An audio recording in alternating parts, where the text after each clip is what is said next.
একীভূত ৫ ব্যাংকের আমানতকারীরা আবারও সড়কে নেমেছেন। আজ মতিঝিলে বাংলাদেশ ব্যাংকের সামনে মানববন্ধন করেন তারা। এদিকে অর্থ মন্ত্রণালয়ের ৫ সদস্যের একটি প্রতিনিধি দল স্মারকলিপিও জমা দিয়েছেন, যেখানে হেয়ারকাট বাতিলের সিদ্ধান্ত নিতে ১৫ আগস্ট পর্যন্ত সময় বেঁধে দিয়েছেন আন্দোলনকারীরা। আমানতের টাকা ফেরতের দাবিতে আবারও রাস্তায় নেমেছে একীভূত হওয়া ৫ ব্যাংকের আমানতকারীদের সংগঠন বাংলাদেশ ভুক্তভোগী ব্যাংক আমানতকারী অ্যাসোসিয়েশন। হেয়ারকাট বাতিলের প্রজ্ঞাপন জারি সহ আমানতের পুরো টাকা ফেরতের দাবি জানিয়ে মঙ্গলবার বাংলাদেশ ব্যাংকের সামনে মানববন্ধন করেন তারা। তাদের দাবি, কঠিন রোগের কারণে সর্বোচ্চ ১০ লাখ টাকা দেওয়ার কথা থাকলেও সেটাও সম্মিলিত ইসলামী ব্যাংকের শাখাগুলো দিচ্ছে না। বলা হচ্ছে, বাংলাদেশ ব্যাংকের এ ধরনের নির্দেশনা সম্পর্কে তারা অবগত নয়।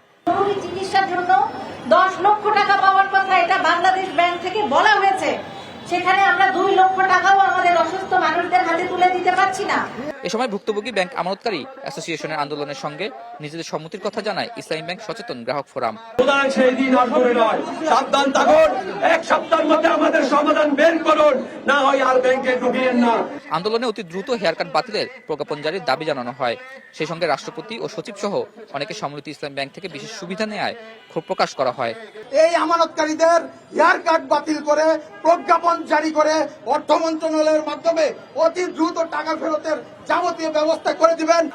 মঙ্গলবার আন্দোলনকারীদের পক্ষে ৫ সদস্যের একটি প্রতিনিধি দল সচিবালয়ে অর্থ মন্ত্রণালয়ে স্মারকলিপি জমা দিতে যায়।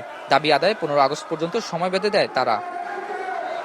এদিকে সম্মিলিত ইসলামী ব্যাংকে চেয়ারম্যান ও এমডি নিয়োগ হওয়ায় ব্যাংকটির কার্যক্রমে গতি বাড়বে বলে জানায় বাংলাদেশ ব্যাংক।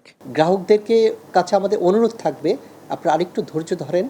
যেহেতু মালিকানা রাষ্ট্রের হাতে চলে এসেছে এবং সরকার নতুন এমডি নিয়োগ করেছেন, বোর্ড আছেন এবং অভিজ্ঞ লোকদের দিয়েই, যোগ্য লোকদের দিয়েই বোর্ড গঠিত হয়েছে।